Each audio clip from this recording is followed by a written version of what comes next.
Huge trade in the NHL today as one of the biggest names on the NHL trade board is now on his way to the New York Rangers, breaking down what this means for New York Rangers Stanley Cup futures, winners and losers of this deal, and how this may affect the other trade markets as we approach the deadline. Welcome back to Edgework here on the Hammer Betting Network. We are typically live Monday through Friday at 10:30 a.m. Eastern Time, where you can find us breaking down the games for the day and giving out our best bets. But of course, as more news approaches, more news comes out approaching the trade deadline here, we will continue to break that down with these short little videos discussing the trades that went on, winners, losers, the effects on the futures markets, Stanley Cup markets, and whether or not we think these teams actually have a chance and if the odds are reflective of that with the moves that get made. So here today, a huge trade comes out.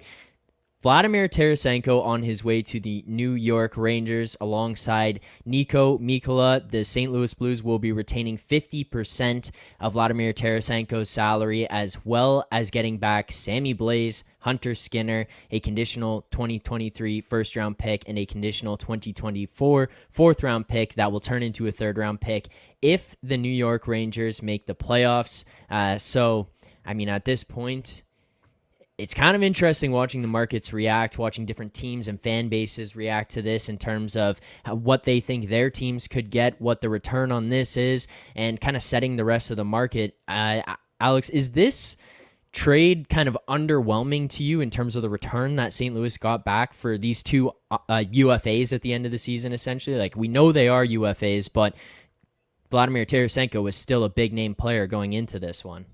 Yeah, a little bit for sure. But you're trading for an injured guy who's obviously got the big cap hit. You retain some of the salary, which is nice, but you're getting a first round pick. So it's not nothing. It's still a decent return. But for me, I'm a big fan of the Rangers just getting in early here. I think there's a lot of positives that you can get from, doing your business early, not leaving it right until that trade deadline.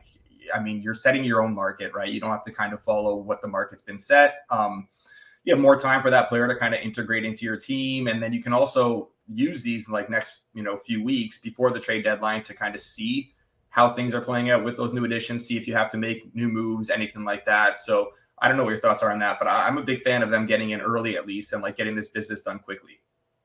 I like it as well, especially because one key factor that you mentioned there is now this gives you a little bit of time to figure out if you do need to make other moves. A lot of times teams trade for players, maybe a big name player at the deadline. They get thrown into a spot there where now you have to adjust to a new team, a new system, a new city, and all those factors thrown at you all at once while you're kind of rushing to the playoffs as you quickly approach them can be a little bit of an overwhelming factor. Maybe that player doesn't have the time to settle in, and then the team looks at it in hindsight and says, oh, wow, we should have added this around them and done that. So getting ahead of it, I think, is always a good thing. It's something, I've obviously here a Leafs fan. I've seen the Leafs do it in the past few seasons where they go out a couple weeks ahead and they say, all right, we'll add these bigger pieces now and then smaller pieces as we approach the deadline. But kind of to that point, we see a couple of teams making moves early here. The Islanders trade for Bo Horvat before the All-Star break. They sign him as soon as they're back, so they get the big extension out of him, and that one's kind of locked up and done. Tarasenko now, basically a week and a bit later, is moved to the New York Rangers. How quickly do you think this is going to push other teams to start making moves faster? And, I guess on top of that, do you think this favors the teams who are buying? Does it favor the teams who are selling? Where do you kind of see the market for player acquisition and selling go from here? Yeah, the returns have been a little bit underwhelming, maybe like you said, but I think every GM kind of has their own price in mind for their, specific asset. Some guys don't necessarily have to be dealt. So, maybe you'll see guys holding firm. And then you also see, that's another thing too about buying early, is that you see teams sort of start to panic and then overpay for guys closer to the deadline because they just feel the need to get something done. They're up against it. Other teams around them have made those deals. So, you kind of have that urgency. Maybe you tend to overpay. But I do think that we're getting to a point now where the returns haven't been great, but we're going to start seeing a little bit more, especially with the names that are out there, like the Timo Meyers and stuff. And you look at the other teams in the Metro, the Devils going to have some urgency now. The timing of this Tarasenko trade with Jack Hughes going down and now being out, week to week, going to be out for at least a couple of weeks. That's a minimum 8 games, probably a bit more than that. I mean, the Rangers are knocking on the door for that second spot in the Metro, which is huge because you'll get that home ice advantage in the first round. So I think we're going to see the Devils really need to make a splash. Maybe they do end up overpaying for Meyer, and like Meyer's a guy who you're going to have to give up a ton more for. Like I know, like the market that was kind of set today, I don't think necessarily applies that much to Timo Meier, a guy who's still under a bit more team control. It's having a better season, doesn't have those injury concerns. And is a younger player as well. So I mean, I'm interested to see if the Devils go out there and try and be like, okay, we got to get something done quickly here. Same thing with Carolina, potentially could be looking at a second round, matchup against the Rangers now. Like, their biggest need would probably, in my opinion, be second center, to replace Kotkaniemi. Do they go out there and like find like a Taves or an O'Reilly and go out there and like get someone like that to kind of push them over the hump that, that they've been kind of stuck behind the last few years in the playoffs? I mean, you talk about adding a guy like, Taves or O'Reilly, like cup winners, good two-way players, veteran guys. They can, get them playing between Svech and Netches on that second line. Man, that's huge. Like I'm just so excited to see like what comes from this, from like the other teams around the Rangers too. Yeah. And like, it feels like we kind of like kicked off the unofficial start of trade deadline season now too. And it's nice that we stole a little bit of thunder from the NBA too. The NBA always has their like best trade deadlines ever. And then NHL's like, yeah, we're going to do a little something this year too.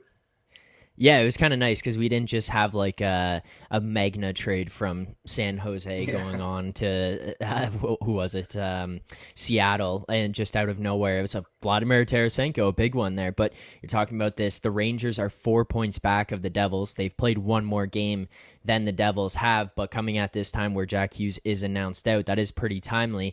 And getting into the trade itself and kind of the market effect that this has had, Vladimir Tarasenko, he's 31 years old. He was a $7.5 million cap hit. Obviously, St. Louis retains half of that, so he's coming in at 3.75. He's a UFA at the end of the year. He's a bit of a heavier forward, 6 foot, 225 pounds, right winger. He's only played 38 games this year, 10 goals, 19 assists, so he's not having the greatest year to his standards necessarily. He has dealt with some injuries, but we did see an official tweet here from FanDuel today. Their odds went from plus 2,000. The Rangers' odds went from plus 2,000 to plus 1,600 to win the Stanley Cup, now down to plus 1,500. Do you think that this might be a little bit of an overreaction in terms of the Rangers adding these two guys, or does it actually greatly impact them? And then I guess another little part of that is how much of this does have to do with the fact that the Devils do lose Hughes for the next couple of weeks here, while the Rangers go out and add a guy like Vladimir Tarasenko and Mikkola. Yeah, you said it. It's definitely a combination of the two things. For me, though, like it's probably a bit of an overreaction, and I like the trade for the Rangers. Like I think that he's a really nice fit on that top line. He's the type of guy who can, he's not necessarily going to drive play, but he's an elite finisher. And, you put him with a couple playmakers like Panarin and Mika, who are some of the best at what they do. I mean, this is a team that's kind of lacked finishing. So now you bring in that guy to play alongside them. I think that could be like a really lethal fit on that first line. They needed a right winger, like their right wing depth chart was pretty lacking. Now they can get like losers like Jimmy Vesey and down to the bottom six. Barclay Goodrow can move down the lineup too. That's kind of where those guys fit a bit more so, right? Like you want them playing in the bottom six, not in the top six. Heavy guy. Like his playoff numbers are fantastic too. Like this is a guy who seems to rise to the occasion in the playoffs, which is, I mean, that's kind of like very narrative-y, I guess, and people hate that and whatever, but like, it's just true. Like some guys can raise their game and elevate their game in the playoffs, and he's one of those guys. And now you talk about putting him in like MSG with that crowd and that arena and like that, to like it could be a lot of fun. So I really think it's a really good fit for them. And I mean, Mikkola too, kind of an under the radar ad in this trade, where like he's not like the most flashy player or the greatest player by any means, but like he's the perfect guy to put on that third pairing. Big body, again. People hate this, but like makes them tougher to play against. He brings that grit, like he can lay the body, kind of conducive to the Rangers playing style. You're going to have some tough guys on like all three pairings now with Mikkola, Trouba, even Lindgren. It makes them a more difficult team to play against. Both these guys, you're adding size, you're adding some skill. It's, I do like the move, but like plus, 20 to 1 to 15 to 1, I'm definitely not rushing to go bet the Rangers right now.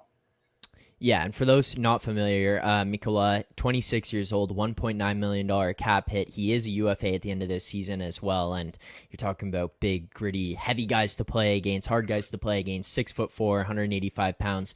He's only got 3 assists, 3 points total in the 50 games he's played so far this year. He averages about 17 minutes of ice time per night, and he's third on St. Louis in hits right now. So transfer that over to the Rangers and the style they're looking for and some of that help they were looking for on defense. Probably a nice addition there. Last thing before we get out of here, Alex, winner and loser of this trade deadline. Is there a clear one for you? Is this kind of just murky? It's probably both teams right now are kind of even on it. We have to see how it plays out, or could you label this one as it happens today? You'd lean one side, won this one. Yeah, I do think that it's just a decent trade for both teams. If you had to give an edge to someone, I'd probably give it to the Rangers just because the fit really is kind of perfect, I think. They're picking up 2 guys who are going to help them in the playoffs, especially. So I would give it to the Rangers. For the Blues, like, Tarasenko was just a guy, like, his time was kind of up there. You had to get rid of him. I'd imagine the market wasn't necessarily the greatest for him right now, just like given the production this year, which hasn't been terrible, like you talked about it, but also, I mean, the team has just been kind of a mess this year, so it's hard to pin that on Tarasenko. But I think it was just a case of like, you know, he kind of run his course there. He kind of knew that he was going to be moving on. So to get something from him now before he hits free agency this summer, I think that's I think that, you know, they didn't get the best return, but like at the end of the day, they didn't do terrible. But I would probably give this to the Rangers. The other thing quickly too about their odds, like, how much have we talked about, or everyone been talking about, the Rangers are going to go out and add someone. They're going to add a scorer. They're going to add a winger. They've been linked with Meyer. They've been linked with, you know, not even so much Tarasenko. This actually kind of came out from nowhere. It's been more like Patrick Kane and Timo Meyer. I was kind of convinced it would land Meyer. But like, so if you were going to bet the Rangers to win the Cup, you kind of figure they're going to go out and make this splash. Like, realistically, you could have gotten that price, that better price, like yesterday or, you know, this morning or whatever. And, you know, if you were a little bit more proactive. So yeah, probably avoiding that, but I do think the Rangers won this trade. Well, and if you were trying to get ahead of it, you could have listened to the Wednesday Edgework podcast with David Pagnotta, Dennis Bernstein, and Zach Bodenstein here on the Edgework YouTube channel, as well as on all podcasting platforms, as they had brought up the fact that Vladimir Tarasenko to the New York Rangers was a possibility as we approach this trade deadline. So they did talk about that on the Edgework podcasting show on every Wednesday here on the Edgework YouTube channel. So make sure to check that out, see what they talked about in yesterday's show, as you might be able to pick up some tidbits moving forward and get ahead of some of those futures markets as they discuss some of the trades and all the things going on around the NHL leading up to the trade deadline. So make sure to check that out. But in recap here, the New York Rangers acquire Vladimir Tarasenko for 50% of his salary. $3.75 million will be coming to them. $3.75 million retained by the St. Louis Blues. They also add a 6'4" defenseman in Mikkola from St. Louis, and they send back Sammy Blais,